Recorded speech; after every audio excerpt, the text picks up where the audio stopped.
C'est vous qui ouvrez le bal, puisque vous allez, en quelques minutes, nous poser le décor et nous partager avec nous votre approche sociologique du management intergénérationnel. Tout à fait. Déjà, merci de m'accueillir. Donc, j'ai 10 minutes pour présenter un thème qui est pas complexe, enfin pas compliqué, mais assez complexe. Donc, souvent, on m'interroge sur le management intergénérationnel et quand j'ai commencé à créer ma société, c'est un sujet que j'ai abordé. Et j'ai découvert assez rapidement que, en fait, ça me gênait un petit peu d'attribuer toujours des stéréotypes en fonction des tranches d'âge, mais pour ça, j'ai besoin un peu de votre regard et de votre point de vue. Je vais vous poser deux questions, je vais vous demander de lever la main. Donc, déjà, je vais demander à ceux qui considèrent que les jeunes ne respectent pas les hiérarchies, de lever la main. 2, 3, 4, 5. Claude Monnier également. Et 6, 7. Ok. Donc, a priori, ce n'est pas la majorité. Je vais demander également à ceux qui considèrent que les seniors sont plutôt de nature à être résistants et réfractaires au changement, de lever la main. Un peu plus, hein, c'est souvent comme ça. Ok, donc l'objectif c'est quoi? C'est de mettre en évidence qu'il y a quelques années, on attribuait à la génération Y un certain nombre de comportements, mais que quelques années plus tard, on se rend compte que ça ne marche plus, ça ne le fait plus. Pourquoi? Parce que je pense que c'est très dangereux de stéréotyper des comportements selon des tranches d'âge. Vous n'êtes pas responsable de votre année de naissance. Le deuxième point, c'est que c'est partir du principe que vous n'évoluerez jamais dans votre vie et que vous resterez toujours le même. Donc ça, c'est un petit peu gênant. Et enfin, quand on est sur cette approche-là, on ne tient pas du tout en compte en fait, des caractéristiques personnelles. Et puis, quand on regarde un peu ce sujet, hein, qui est le nôtre, qui nous anime, hein, puisque l'intergénérationnel, on n'en parlait pas il y a 10 ans, on se rend compte que c'est pas forcément récent. Vous connaissez celle-ci, hein, au début je faisais une devinette, mais maintenant c'est tellement connu que je l'annonce tout de suite. Il y a toujours eu, de la part d'une génération, une incompréhension de la génération qui suit. Et moi, par exemple, quand je me regarde avec mes enfants, je ne les comprends pas. Et je pense que mes parents ne me comprenaient pas non plus. Donc c'est un phénomène qui est relativement ancestral.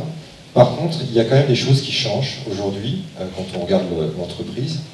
Et je préfère plutôt explorer avec vous et aborder la notion de valeur sociétale que la notion d'âge. Et partir du principe que ce qui nous caractérise et ce qui nous constitue, c'est aussi ce qu'on a vécu au cours de notre vie.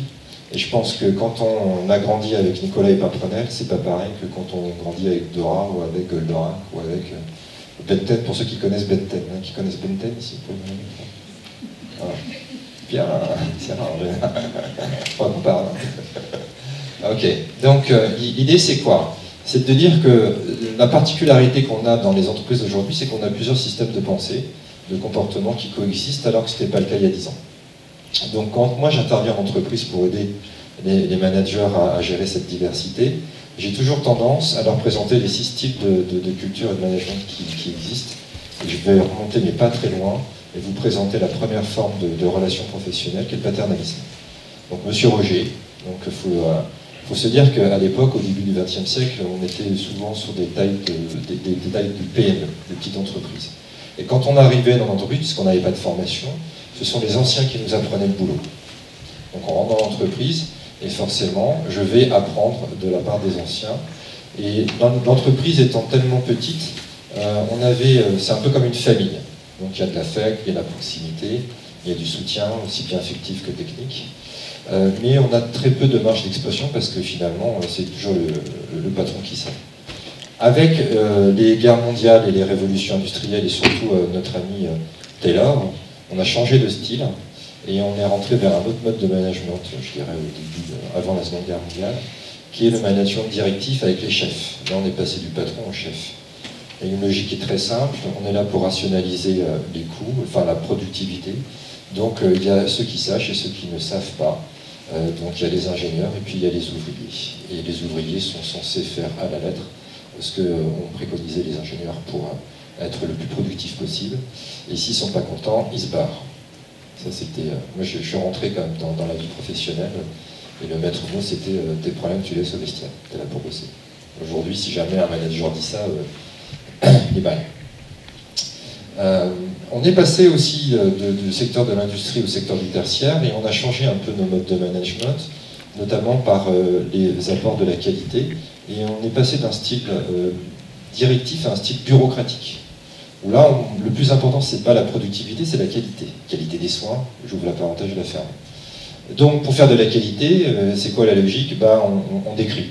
On fait des formulaires, on fait des procédures, et puis on va demander à des personnes de prescrire et de contrôler.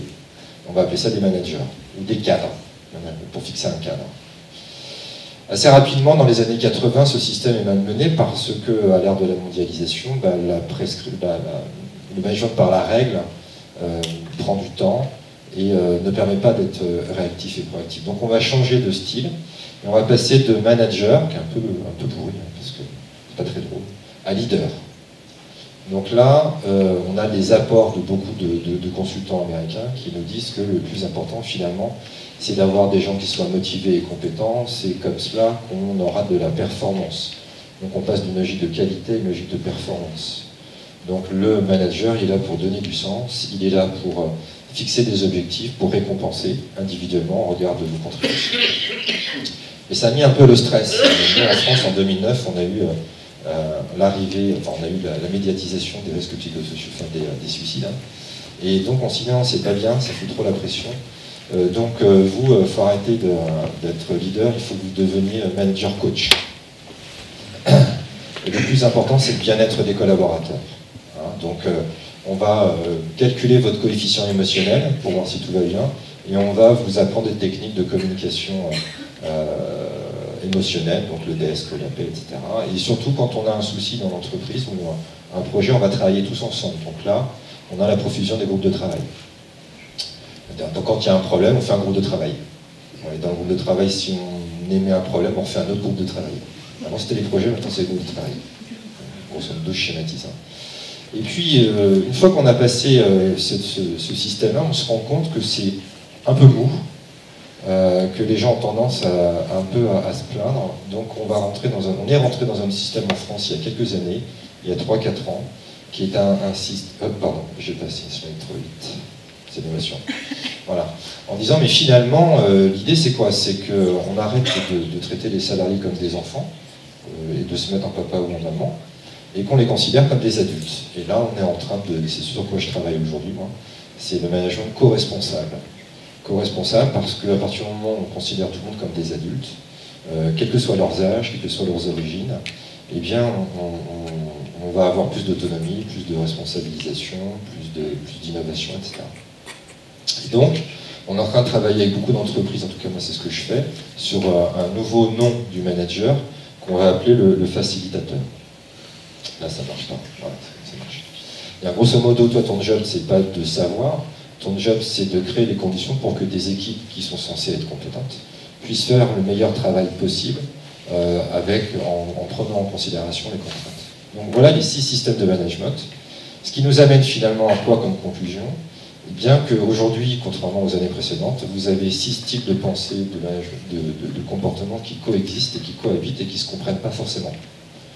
Moi, par exemple, quand j'avais un collaborateur qui partait à 18h, je lui disais qu'il faisait temps partiel, quoi, parce que j'étais en succès, et il me répondait que lui était en vert, qu'il avait piscine. Et donc c'était vachement plus important. Donc le management intergénérationnel, c'est quoi? C'est tout simplement une prise de conscience. Quelle prise de conscience qu'on est en train de changer de style complètement. Il y a une vraie rupture dans les modes de collaboration au niveau des entreprises.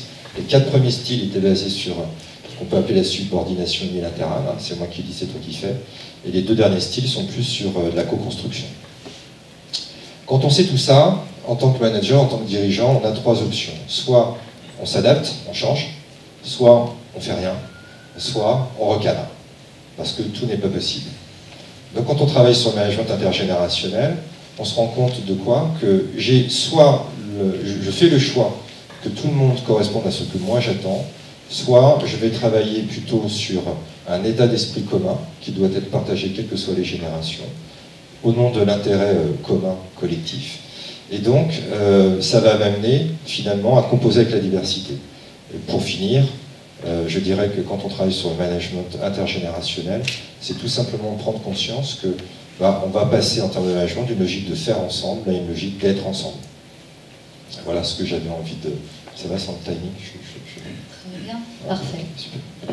Voilà les propos introductifs. Merci beaucoup Francis.